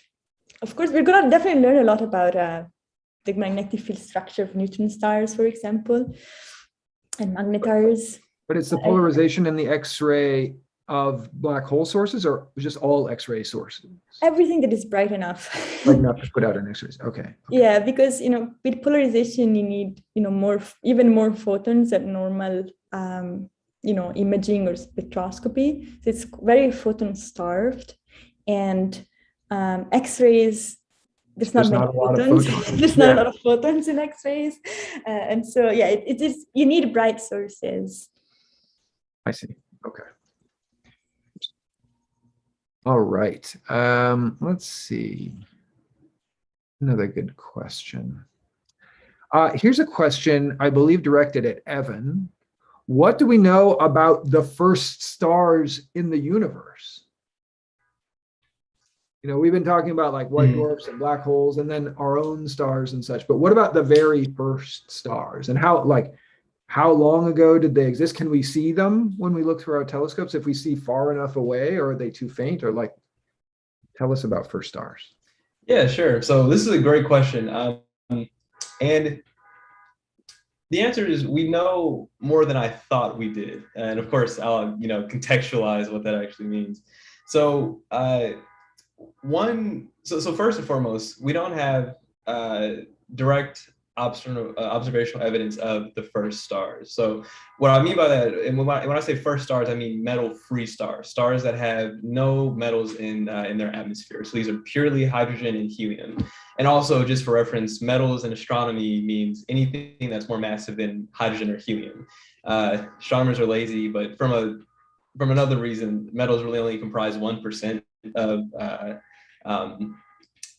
any given system in the universe. So, you know, that 1% we'll just call metals. So we do have some constraints on how, well, first off, the metals that were ejected from the first stars. And so as Cameron was mentioning earlier, and as Ilaria was mentioning earlier as well, the way that you make heavier nuclei in the universe is basically by three different processes. The first process is the Big Bang itself, actually, where the temperature and density of the universe was high enough in both respects that you could actually get elements to fuse with one another. So specifically hydrogen to helium, and a little bit of lithium gets formed as well. The second is in the cores of stars, so specifically nuclear fusion, where again you have high temperature, high density, and you have the two nuclei combining together to make larger atoms. And the third is the explosion of a star. So this could be a type 1a supernova where you have the explosion of a white dwarf. This can be a core collapse supernova where you have the explosion of a massive star. And with the objects that we are studying, we are probing the core collapse supernova. So once again, we are, and this is implying that we're seeing the ejecta from those first stars. It's been hypothesized for a very, very long time that the first stars were very massive. And so we know this from really it's more from a theoretical standpoint. There's actually been a little bit of contention as of late that suggests that you could actually have low mass metal-free stars, which is interesting. Of course, this is still highly debated. So that's the first thing. We have an idea. Regardless, though, we have an idea of the metals that were ejected from the first stars. We have some idea about the way that we say it, how hard their radiation was. So in particular, this metric called the number of ionizing photons that they have. And so as we were talking about earlier, if you have enough energy, if a photon has enough energy, you can actually knock and if it has a particular energy, you can actually knock off or knock either photoionize it or knock off electrons from an atom, or push them to a higher state. And so what we do is we try and we can put constraints on the hardness of the star's radiation. And the way that we do that actually is by looking at high redshift galaxies. And so in this context, again, you aren't looking at the direct star, but you're looking at, hopefully the conglomeration of all of the stars. So so that's the second thing. We have an idea of the hardness of their radiation. And I think the thing that's, the most, I would argue that the heaviest contention would be, again, just the mass, because it's still highly debated as to whether or not, like the galaxies that we see, perhaps, we're just seeing maybe 100 incredibly massive stars that's just blowing out the environment that it's surrounding. Or as some models have suggested, and some theories suggest, perhaps we're seeing, millions of smaller stars that are still metal free, but that are ejecting, again, this very hard radiation. And again, until we get a much larger telescope, we won't be able to know the answers directly, but we can still, I still have a job, right? So I'm still learning, and it's still a very fun puzzle to back out. And that's also the hard part too, is that, with the current tools and methods we have, there's a lot of extrapolating backwards that we have to do. Like, for instance, we also, one thing that's really hard to figure out is what we call the initial mass function of the early universe. So this is basically telling you, if you get a burst of star formation, how many low mass stars are formed and how many high mass stars are formed. And we have a very good idea of what that looks like in the local universe. But you can imagine at the earlier universe, when presumably, again, when we had so fewer metals, perhaps that changed and that was different. And with our current measurements, it's very, very hard to figure out what that IMF would be. So again, I'd always thought that it's likely that it's the same, but again, we don't have the evidence to support that one way or the other. So that's what we have. The metals, presumably, the hardness of the radiation, and some probe of the mass, although that's very, again, in highly debated. Thank you. That was a good explanation. I have a question, Ilaria, and that is, so this white dwarf that you detected presumably was formed because, oh, Evan, you have to roll? Oh, I see. You've got 20% power, but you may run out of juice. Okay, well, we'll hold on as long as we can with you. My question for you, Ilaria, is, so presumably this massive, highly spinning, high magnetic field white dwarf that you detected recently is the product of a merger of two other white dwarfs. Do we have is there a maximum speed at which it could rotate? Because presumably if it's going fast enough, like if you continue this and you keep merging it with more and more systems, it seems like it's going to bump up against two limits, right?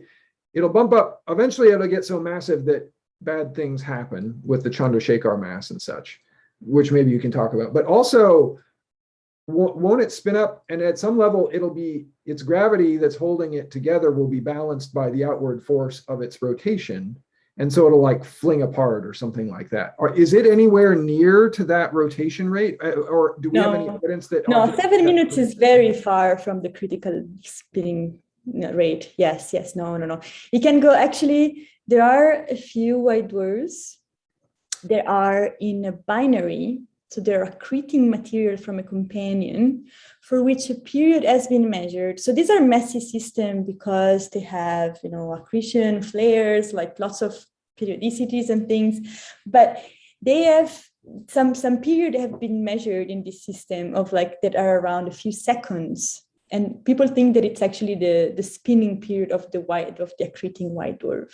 Wow. In an accretion, so for example, because accretion can spin up the white dwarf, you have the angular momentum of the material that just keeps steering the white dwarf somehow and pushes it to higher periods. So actually, a white dwarf can spin much faster than 7 minutes. The thing is actually that when two white dwarfs merge, they spin much faster than minutes period. Actually, this white dwarf that we found, in the moment that it merged, that the progenitor merged, it was spinning much, much faster. However, what happens is that as soon as they merge, there is a lot of burning that starts right away, right? Because you have two carbon white dwarf that merge and they start burning into oxygen, neon, and magnesium right away. And so that burning just makes the outer envelope of the remnant puffs up, and it puffs up by a lot. It gets 100 times bigger than the sun, right? So imagine this white dwarf was, not so long ago, 100 times bigger than the sun, and now it's the size of the moon, right? Which is quite amazing. But the thing is that when it gets so big, right, spinning at seconds, right, at that point, at the edges, of course, it's spinning much, much faster than the critical velocity. Like the edges are not bound, right? The centrifugal force is stronger than gravity. And so the star starts losing mass, not a lot of mass because there's not much mass in the envelope, but it loses a lot of angular momentum in that phase, right? And so when it actually contracts back down to become a white dwarf, the spinning periods that we expect are the order of a few minutes to a few hours, something like that. Maybe less than an hour, less than a few hours. So that's the kind of periods that you expect. It's just there's that kind of bottleneck, right? That right after they merge, they puff up because they're so hot and there's burning going on, et cetera, et cetera. So in principle, they could spin faster, but they don't just because of that. Yeah. Okay, cool. Thank you. That was a good question. Yeah. Got some good audience members here. A question that I think is appropriate for Evan. We'll see if we can get him before his computer kaputs here with battery. And that is, Amina Musa asks, why were the star formation rates particularly high in the past, in the universe of the past, at what's called cosmic noon, redshift of 2 to 2.5 to 3, as opposed to comparable to today or before that when you were talking about the first stars? Why is it that there's so much more star formation happening at this one period in the evolution of the universe, and we don't see as much star formation today, and we didn't see it before then? Right. Yeah, so my understanding is that a lot of it is related to kind of reaching this optimal balance between the basically the different feedback processes that are happening at a given time. So feedback in this context means the trade-offs that you get with star formation, where you have stars forming, and then once those stars die, you have things like supernovae going off, then jets and things that are going from the actual stars themselves that are dumping energy back into the system. And so for whatever reason, at around cosmic noon, this is at a redshift of 2, just like we were talking about earlier. And with this, and this corresponds to about, I think 10 billion years, right. 10 billion years ago about. And at that time, the universe was more compact. And as a matter of fact, a lot of the galaxies that we see during that time are like very like they're much more compact. They don't really have the same structures that we see in current days. There's a lot of weird little like tadpole structures that a lot of them have, and I kind of think of them as being like dense nuggets of formation. And the masses of these galaxies, if I'm not mistaken, are also a little bit more massive, and so again, you have more. And just so from that in and of itself already, you can have more stars being formed in those particular systems. But at some point, you reach a point actually where you can actually start to get processes in the center and the nuclei of the galaxies that starts to also combat with star formation. So my understanding is that in that particular range, you have this this that's that optimal range between the feedback and the size of the universe at the time, where the feedback from the nucleus of the galaxy and then the feedback from the supernovae and like the actual energetics inside the disk itself are balanced, basically. Yeah, I think that's reasonable. The other thing that affects it is like 10 billion years ago, like the universe is expanding, right? So 10 billion years ago, the universe was denser. Stuff was closer together. So you had more interacting systems. You have more galaxies slamming into each other. Like you guys may know that our own Milky Way galaxy is meant to run into our neighbor, the nice little Andromeda galaxy that you can see in the sky. You could see it tonight. Heck, if you're in a dark enough sky, you could look up and see it. And in 5 to 8 billion years, we're going to run into that. And it's going to be an interesting time for all of us. But that doesn't happen that often in the present day. You don't have these kind of interactions. But when the universe was a lot denser and galaxies were much more closely bound together, those sorts of interactions happened a lot more. And when galaxies slam into each other, they shock the gas and they cause it to get denser, and then you get star formation like we were describing. So I think that certainly what you said is correct, Evan. But I'd add that it's a denser environment, so there's a lot more interactions that are happening that are leading to the formation of stars too. Okay, let's see. Oh, here's a question from longtime viewer Julius de los Reyes, and that is, can white dwarfs support life? Seems like what I've been hearing from people, like it isn't so much that the star itself, like you wouldn't see some sort of person walking along on the surface of the white dwarf. That'd be far too hot and magnetic and massive. But what about the proposed exoplanets that might exist? Is that a good environment for life to develop, or is that like bad news bears? It is a good place. The difference is that the planet has to be much closer to the white dwarf than our planet, because the white dwarf is much dimmer, right? That our planet is to the sun, for example. Mm-hmm. There's much less luminosity, right?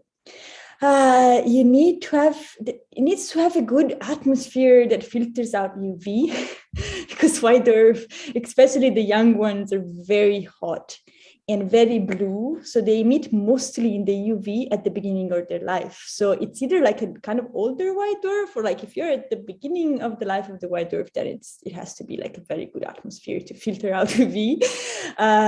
But the thing is that the white dwarfs, they're very stable.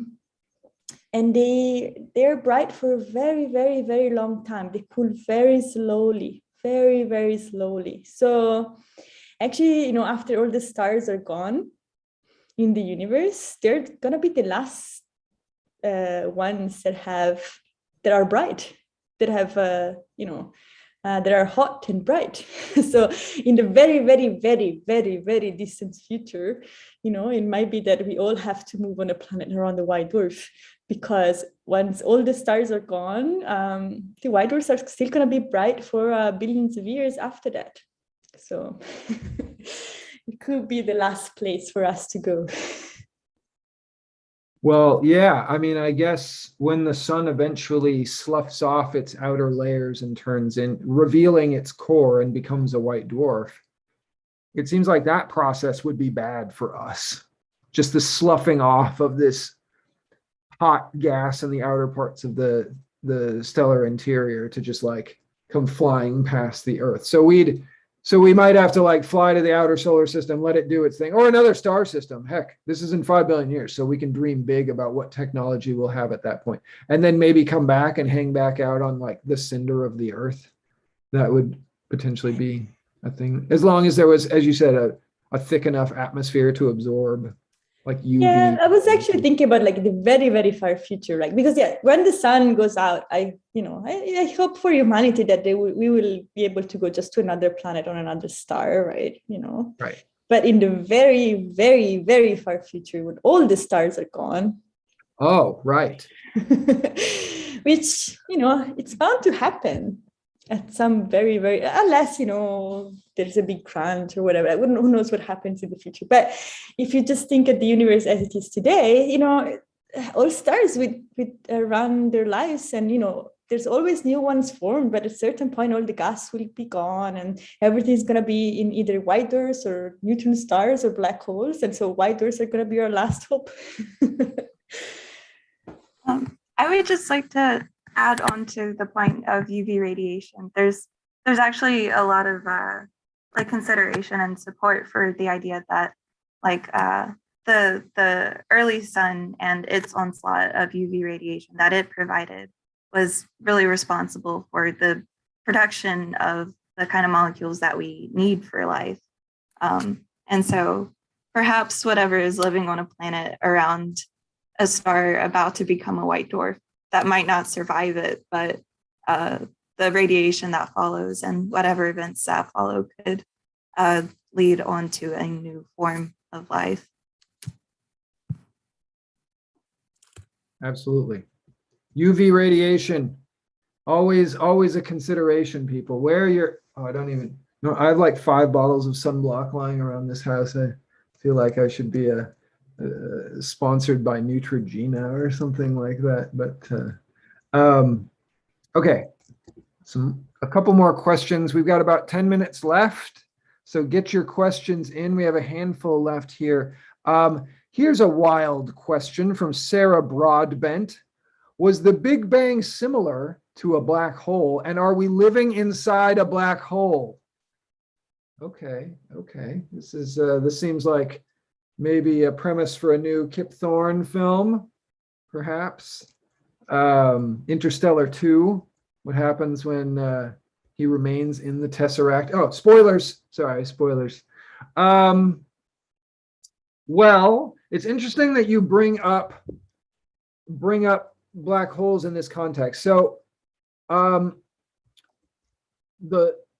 because of the nature of a black hole being such a gravitationally bound mass that effectively no information, no matter, no light, anything can escape from within inside that black hole, it basically means that once something goes into a black hole, that that region of space-time inside the black hole is like cut off from our understanding of physical reality, right? It's like a curtain, and we can't see around that curtain by the laws of physics because we don't have information.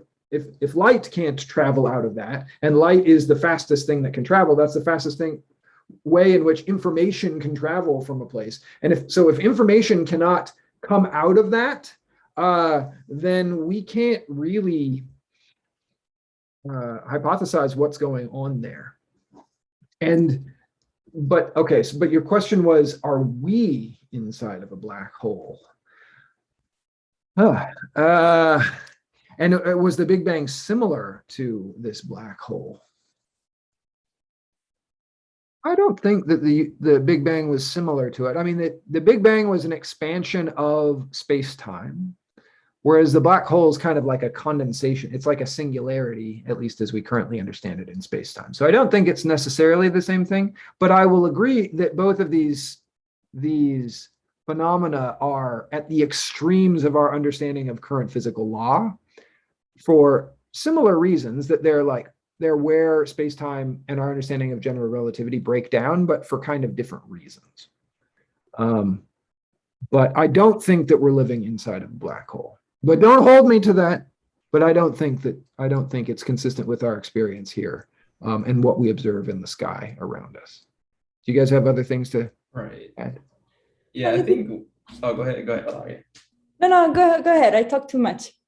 Oh no, it's fine. All right, but I guess the question may also be related to like this idea of white holes, where if you go into a black hole and you like come out of a white hole, for instance. So perhaps there's like some mixing and matching of those two ideas.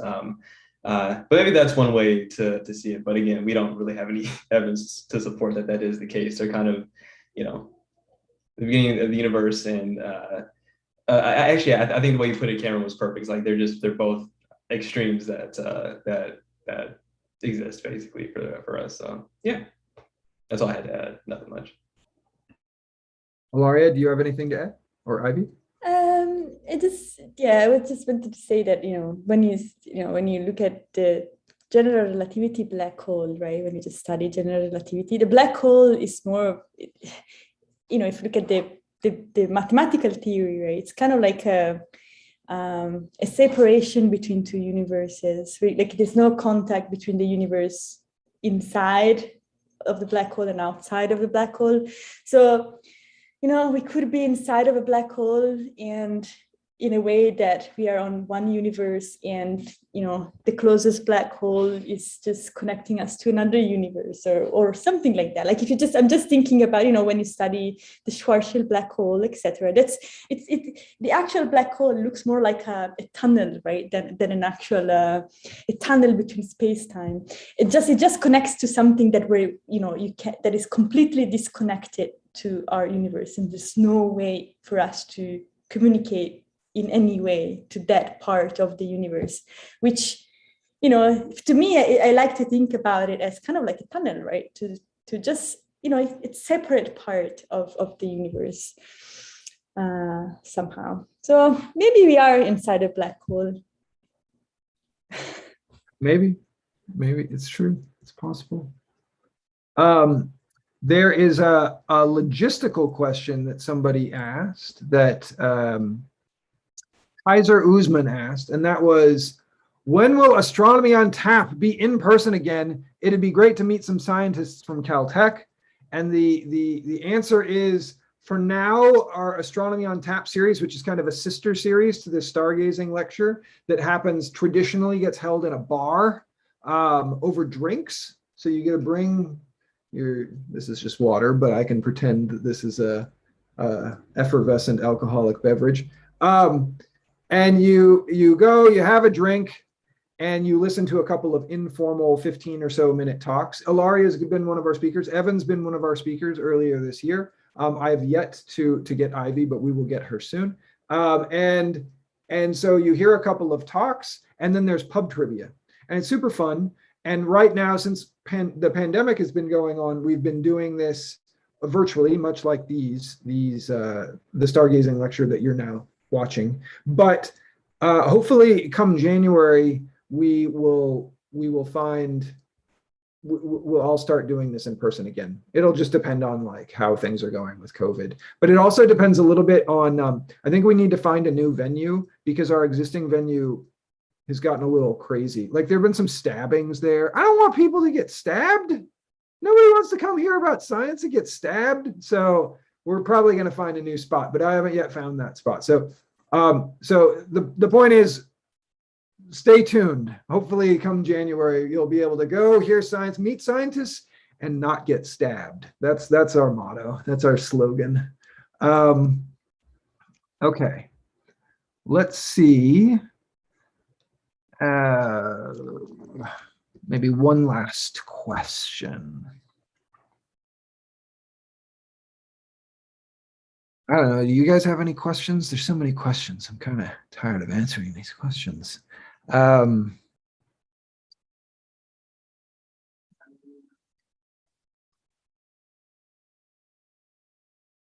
do the magnetic fields of planets versus stars versus white dwarfs versus neutron stars? We've kind of talked about these in isolation. You know, Ilaria, you were talking about during your presentation that these white dwarfs have intense magnetic fields, but we also talked about neutron stars having intense magnetic fields like magnetars. But of course, we know that our sun has a magnetic field. The Earth, as we described, has a magnetic field. How do these compare in terms of strength? Could you ever expect to see a planet that has a magnetic field as strong as like a white dwarf or one of these extreme stars? Ivy, Ilaria? I can speak a little bit to the magnetic fields of stars and planets, at least. So for context, so we said that the Earth's magnetic field is half a Gauss. Our sun's magnetic field at its surface, its ambient magnetic field is 1 Gauss, which might seem a little odd. We know that the sun flares, and yet its magnetic field, which is responsible for driving those flares, is only twice the size of— It's only twice the strength of the Earth? That's crazy. Yeah, ambient is a really important keyword there. And so you can actually get these really dense spots. We've been talking about conservation of flux. These flux tubes can get pretty dang dense on the surface of the sun. They can reach up to about 100 Gauss, which doesn't compare to a white dwarf really, but it's pretty significant. Yeah.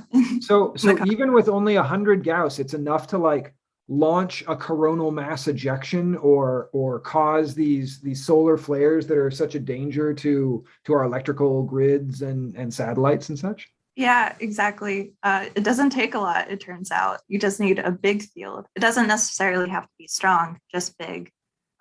There's actually, so M dwarfs, which are the smallest kinds of stars that we have in our galaxy, can have magnetic fields on the order of several thousand Gauss. And we actually wouldn't necessarily expect to see a coronal mass ejection from them, not because they don't flare, because they do flare. They're incredibly strong flares, but the overlying magnetic fields of those stars are also incredibly strong, and they contain the material. It prevents the material from escaping. So. Okay.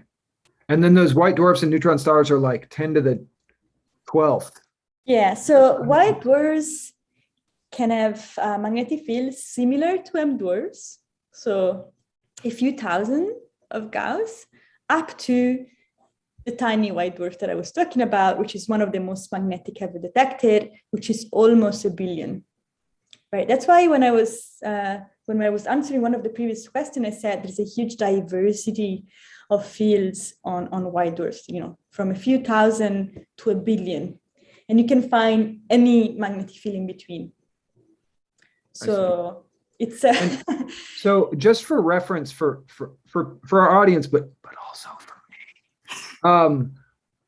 the strongest electromagnet. So for instance, if I have just like a bar magnet that I stick to my fridge, that's presumably stronger than a Gauss or two, right? It's stronger than a compass you know, the thing that's dictating, we said the Earth's magnetic field is like half a Gauss, and that's that weak little thing that makes your compass go that. And clearly a bar magnet can achieve a higher magnetic field than the ambient Earth's magnetic field. So I would think like a few Gauss maybe, but I know we can make really intense electromagnetics that are picking up cars or in laboratories that are going far higher than that. But we're not able to achieve like 1 trillion Gauss, like you're saying with these white dwarfs. That would be. I think I don't remember exactly what's the highest field produced on Earth, but I think it's at the order of a few thousand Gauss. Okay. So pretty strong. Yeah. But yeah, still, you know, much smaller than what we can achieve on white dwarfs. But really, like white dwarfs, neutron stars, those are very strange objects that undergo this you know, contraption, right, from the previous. That's really what drives it so high. The field so high, and then as I said, white dwarf might have all of these processes, accretions, all these dynamo processes that can really increase the field. But that comes really from their extreme nature of being so dense, so crazy objects, right? Yeah. And then galaxies in general have magnetic fields too, but that's like milligauss. So that's like 1,000 times lower than what we have on the Earth. So it's really not even worth talking about. But it does affect the dynamics of the gas that flows in, because that's what I worry about, and that's what Evan worries about. So anyway, okay. Well, we've reached the end of our 2 hours. Thank you to our speaker, Ilaria. That was wonderful. And to our panelists. Ivy and Evan, you guys did a great job. I think we were able to answer a lot of the questions, or at least give some thoughtful responses. And thanks to our audience for sticking with us for 2 hours of us yammering on about science and whatnot. As a reminder, these events happen once a month, except for the last 3 months where I slacked on things, but they will start happening once a month. Our next month, it will be November 18th, I believe. And we will have Nikita Kamraj, newly doctored Nikita Kamraj, giving a talk. I'm not sure, presumably about gamma ray bursts, something like that, but we'll see. And then there's an Astronomy on Tap happening virtually this coming Monday. It will be in Mandarin, so only for Chinese speakers. Well, I mean, everybody can participate if they want, but it'll be hard to understand. And then the following Monday, we will have another Astronomy on Tap, but this one will be in English. It will be on the DART mission, which is an asteroid redirection mission, where we're going to slam a rocket into an asteroid to try and move it in its orbit as a future planetary defense test. We have one of the head scientists, Dr. Julie Belrose, who's going to be on that. And then we have another JPL scientist who's going to be Dr. Ritaban, I forget Ritaban's last name. Dr. Ritaban is going to be telling us about the BICEP mission and studying gravitational waves from just after the Big Bang. So it should be super cool. And then we'll have a bunch of JWST themed events through November and December. So chime back in. I'll put up the posters as soon as I have them ready, but things should be good. And hopefully we'll see you guys next time. Good luck, Lucy. Good luck, JWST. And I'll see you guys in a month. Thanks, everybody. Bye-bye.